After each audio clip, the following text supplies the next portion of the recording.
তিনবারের সাবেক প্রধানমন্ত্রী, গণতান্ত্রিক আন্দোলনের প্রতীক এবং বিএনপির চেয়ারপারসন বেগম খালেদা জিয়া মঙ্গলবার ভোরে মারা গেছেন। বেগম খালেদা জিয়ার চিকিৎসায় নিয়োজিত ডাক্তার এফ.এম. সিদ্দিকী বলেছেন, সোমবার রাত ১১টার দিকে একবার খালেদা জিয়ার হার্ট ফাংশন বন্ধ হয়ে গিয়েছিল। ডাক্তারদের একের পর এক চিকিৎসা দেওয়ার ফলে হার্ট ফাংশন আবার ফিরে আসে, কিন্তু মঙ্গলবার রাতে আবারও হার্ট ফাংশন বন্ধ হয়ে গেলে আস্তে আস্তে তিনি নিস্তেজ হয়ে যান। তখন তার পরিবারের সবাই ছিলেন এবং আমরা ক্লিনিক্যাল ডেথ ঘোষণা করি। এখন আর কোনো কনফিউশন নেই। তবে বিষয়টি অনেকেই মানতে চাচ্ছেন না।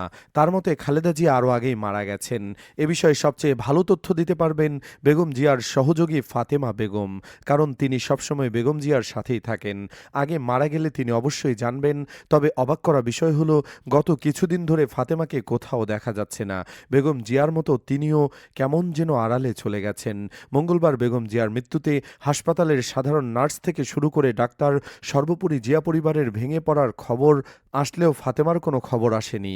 এর আগে খালেদা জিয়া যখন গুরুতর অসুস্থ হয়ে হসপিটালে ভর্তি হলেন, তখন একে একে সকল রাজনৈতিক নেতা ও আত্মীয়স্বজন দেখতে গিয়েছিল।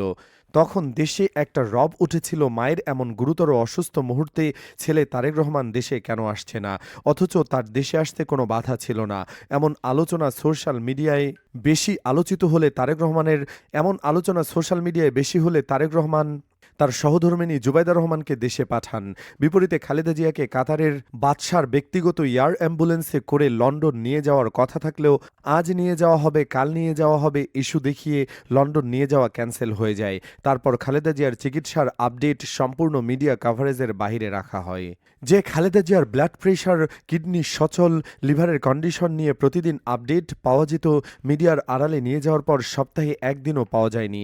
গত ২৮ নভেম্বর থেকে ৩০ নভেম্বর পর্যন্ত ডক্টরদের দুটি প্রেস কনফারেন্স ছাড়া খালেদা জিয়ার কোনো নির্দিষ্ট স্বাস্থ্য আপডেট পাওয়া যায়নি। এমনকি তারেক রহমান দেশে ফিরেও মায়ের স্বাস্থ্য আপডেট জনগণকে জানাতে পারেননি। আর তখনই সন্দেহ আরও তীব্র হয়, যা ঘটে তা কিছু রটে। এতদিন বিএনপি শাক দিয়ে মাছ ঢেকে রাখার ট্র্যাকটিস সাজিয়েছিল যেন কোনোভাবেই তারেক রহমানের রাজনৈতিক ভাবমূর্তি নষ্ট না হয়। এমনই বলছেন অনেকে। মায়ের এমন মৃত্যুতে তিনি দেশে আসলেন না। এখন যদি দেশবাসী জেনে ফেলে খালেদা জিয়া মারা গিয়েছেন, তাহলে পুরো দেশবাসী তারেক রহমানকে ব্লাবলা দিত।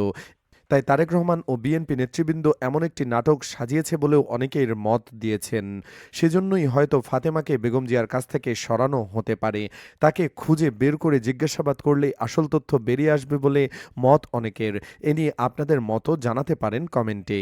সে যাই হোক, ওসব বাদ দিন। বেগম জিয়াকে কিছু না বললেই নয়। বাংলাদেশের প্রথম নারী প্রধানমন্ত্রী, ৯০-এর দশকের আপসহীন নেত্রী, বাংলাদেশ জাতীয়তাবাদী দল বিএনপি চেয়ারপারসন বেগম খালেদা জিয়ার মৃত্যুতে গভীর শোক প্রকাশ করছি। দোয়া করছি আল্লাহ ওনাকে ক্ষমা করুন, জান্নাতবাসী করুন। খালেদা জিয়া একজন নেত্রী ছিলেন না, বরং সমর্থকদের কাছে তিনি ছিলেন আপসহীনতার প্রতীক। দেশের বাইরে আমার কোনো ঠিকানা নেই, দেশই হলো আমার ঠিকানা।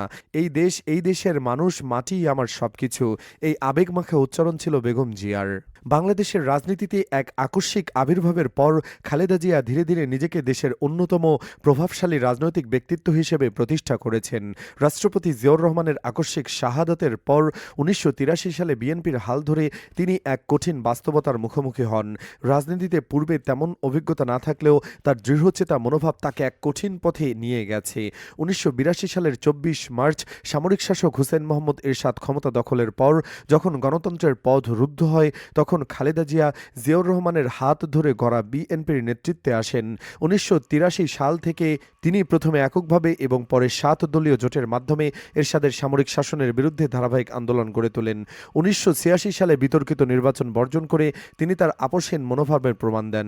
তার নেতৃত্বে ১৯৮৭ থেকে ৯০ সাল পর্যন্ত দেশব্যাপী হরতাল, মিছিল এবং সমাবেশের মতো গণ আন্দোলন সংগঠিত হয়, যা ১৯৯০ সালে গণঅভ্যুত্থানে এরশাদের পতনে গুরুত্বপূর্ণ ভূমিকা রাখে।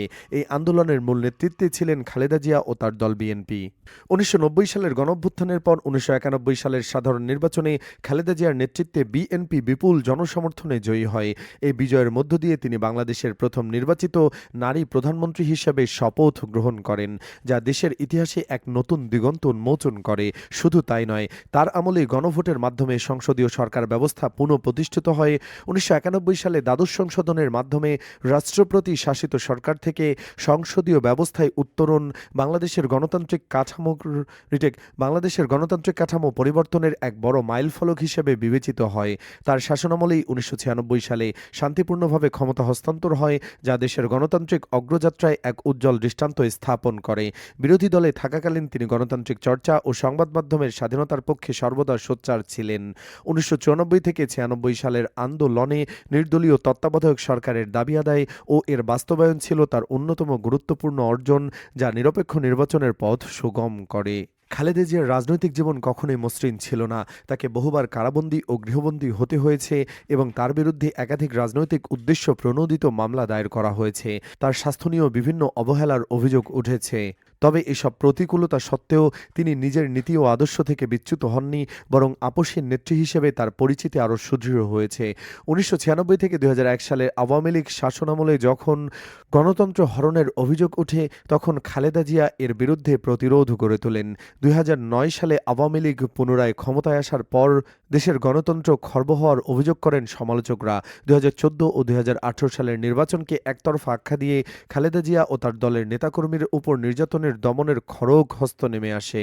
হাজার হাজার মামলা, গ্রেফতার ও বিচার বহির্ভূত দমন নীতির মুখেও খালেদা জিয়া জনগণের অধিকার ও গণতন্ত্র পুনঃপ্রতিষ্ঠার দাবিতে অবিচল ছিলেন। 2018 সালে একটি রাজনৈতিক উদ্দেশ্য প্রণোদিত মামলায় তাকে কারাগারে পাঠানো হয়। কারাগারে বারবার অসুস্থ হলেও তার প্রতি মানবিক আচরণের অভাব নিয়ে ব্যাপক সমালোচনা হয়। বন্দি দশা ও শারীরিক অসুস্থতা তাকে দমাতে পারেনি। তিনি গণতন্ত্র পুনঃপ্রতিষ্ঠার দাবি থেকে এক চুলো পিছিয়ে যাননি। 2024 সালের নির্বাচনে যখন দেশের গণতন্ত্র গলাকাটার অভিযোগ ওঠে, তখনও অসুস্থ অবস্থায় খালেদা জিয়া বন্দী ছিলেন। তবুও তিনি দেশ ও দেশের কথা ভেবে আন্দোলন চালিয়ে যেতে মানুষের প্রতি বার্তা দিয়েছেন। নেতাকর্মীদের আপসহীনতার চাদরে ধরে রেখেছিলেন। কোটা প্রথা নিয়ে বৈষম্য বিরোধী ছাত্র আন্দোলন ফ্যাসিবাদী সরকারের বিরুদ্ধে সরকার বিরোধী আন্দোলনের রূপ নিলে দেশবাসী কালো আওয়ামী খোলস ছিঁড়ে ফেলে এবং দ্বিতীয়বারের মতো স্বাধীনতা লাভ করে। দীর্ঘ বন্দিদশা থেকে মুক্তি পেয়ে খালেদা জিয়া সহনশীলতার বার্তা দেন। 2015 সালে লন্ডনে এক অনুষ্ঠানে তিনি বলেছিলেন, এই মুহূর্তে আমাকে দেশে যাওয়াটাও প্রয়োজন। সেই প্রত্যাবর্তনের ঘোষণা কেবল একটি ব্যক্তিগত সিদ্ধান্ত ছিল না, বরং দেশের প্রতি একজন দায়িত্বশীল রাজনীতিকের আত্মনিবেদনের প্রকাশ ছিল। নিজের স্বাস্থ্যের কথা না ভেবে পারিবারিক আবেগকে পাশ কাটিয়ে এই বার্ধক্যপ্রাপ্ত নেত্রীর যখন বলেছিলেন আমাকে যেতেই হবে, তখন বোঝা গিয়েছিল রাজনীতি এখনও তার জন্য ত্যাগের জায়গা। 2015 সালের 6 মে তার দেশে ফেরা সেই কথাগুলোই আবার স্মরণ করিয়ে দেয়। এরশাদের স্বৈরাচারী শাসন হোক কিংবা স্বৈরাচার হাসিনার একদলীয় প্রবণতা, খালেদা জিয়া সর্বদা গণতন্ত্র, সংবিধান, নির্বাচন, বাকস্বাধীনতা ও ক্ষমতার ভারসাম্য প্রতিষ্ঠার লক্ষ্যে জীবনভর আন্দোলন করেছেন।